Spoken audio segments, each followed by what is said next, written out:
Algebra 2 students, this is the second part of lesson 5.3. We're still going to be working with solving quadratics by factoring. And remember yesterday we learned the technique of foiling, and factoring is basically reversing the FOIL. So keep thinking about that as we go through these techniques. So our factoring techniques, the number one step, the first step always is to look for a greatest common factor, which we refer to as the GCF. So looking at these examples, in this first problem here, you can see that each of these have an x in them. There are two terms, and 8 and 16, I could take an 8 out of each of those. So I'm going to take out an 8x. And then what that leaves me with, 8x times what is 16x squared, which would be 2x. And 8x times 1 would be 2x plus 1. And so I've taken out the greatest common factor. Now, to solve this equation, because I've just factored it now, I have to figure out what makes each of these 0. So if I set 8x equal to 0, I would divide by 8, and I get x to be 0 as one of my solutions. And then if I set 2x plus 1 equal to 0, I subtract that 1, I divide by 2, and my other solution would be a negative 1/2. So once things are factored, you're going to set each factor equal to 0 to get the solutions. The second example, you can see both there are two terms. They both have an a in them, and 40 and 32 each have a common factor of 8. So I'm going to take out an 8 and an a. 8a times 5a would be the 40a squared. 8a times a negative 4 would give me the negative 32a. And then again, if I set 8a equal to 0, I'd get a solution of 0. If I would set the 5a minus 4 equal to 0, and remember I would add the 4 and divide by 5, so the other solution would be 4/5.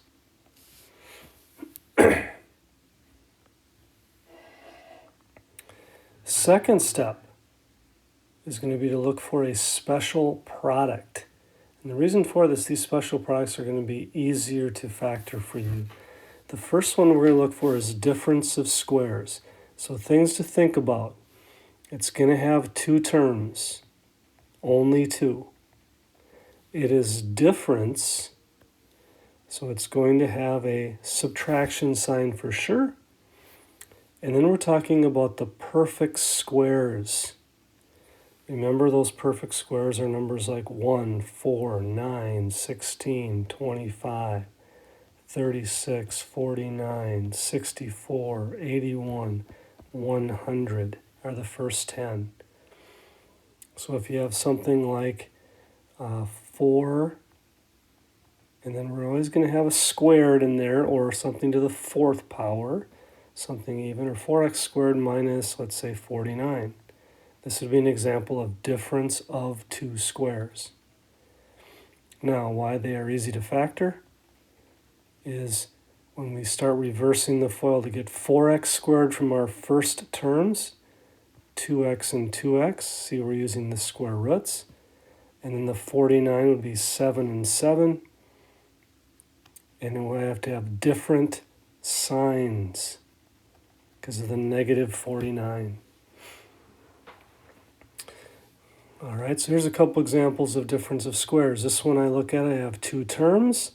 It's a subtraction.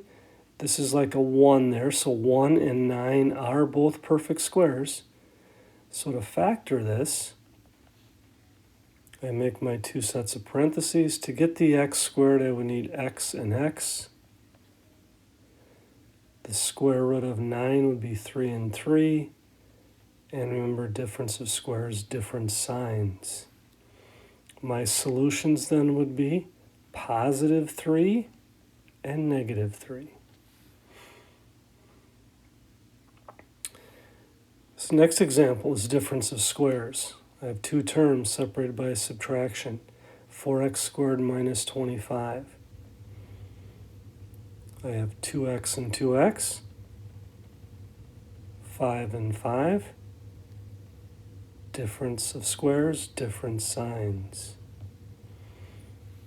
And I get my solutions to be a negative 5 over 2 and a positive 5 over 2. So you can see the solutions, there's always one positive and one negative in this situation. Now the next one doesn't look like difference of squares, but remember your first step always is to see if there is a common factor. And in this case, I believe I could take a 2 out. And if I did that, I'd have 9x squared minus 4.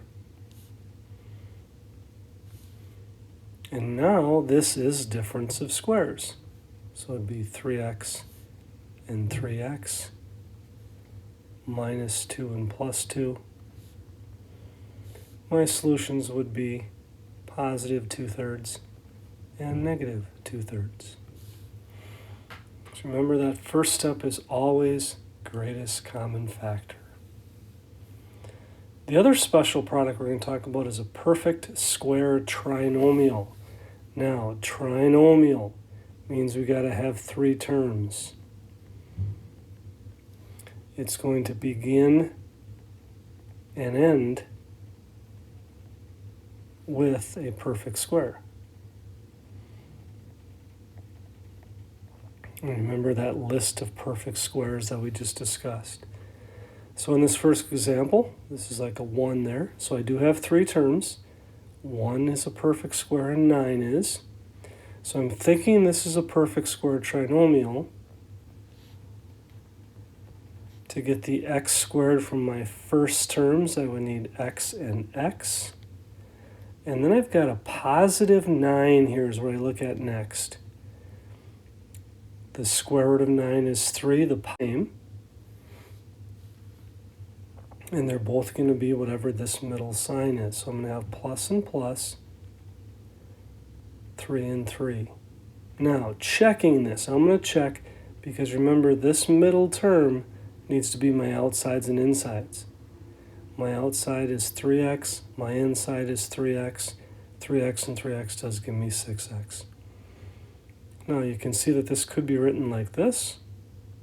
It's the same factor twice. My only solution would be negative 3. So this only crosses the x-axis at a negative 3. Next one, 3 terms, begins and ends with a perfect square. Yes, this could be a perfect square trinomial. If it is, I would need 2x and 2x. This positive tells me both signs must be negative. And factors of 25, or the square root of that would be 5 and 5. And as you can see, if I do my outsides and insides, that's negative 10x and negative 10x, which would be a negative 20x.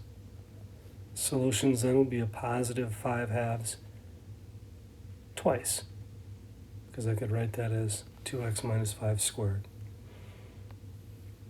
Next example you can see has 3 terms.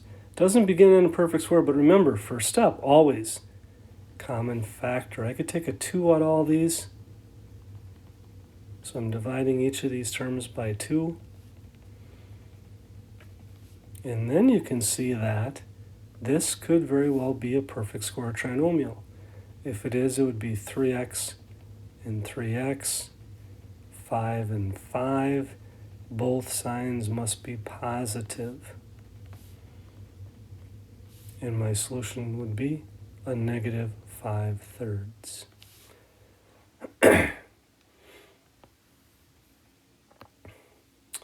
All right, our third process then is if it's not a difference of squares, it's not a perfect square trinomial, it's going to be trial and error. This is a general trinomial, something with 3 terms. All right, so this first one, x squared plus 9x plus 20, I would start out looking at the x squared. My first terms need to give me x squared. The only way to get that would be x and x. All right, then I'm going to look at this positive 20. So I'm going to be looking at factors of 20, which would be like 1 and 20, 2 and 10, 4 and 5. Keeping in mind that I want my outside and my insides to give me 9x. So I'm thinking the factors of 4 and 5 would work, because 4x and 5x would be 9x. So this does work. And then my solutions, what makes each of these factors 0, would be -4 and -5.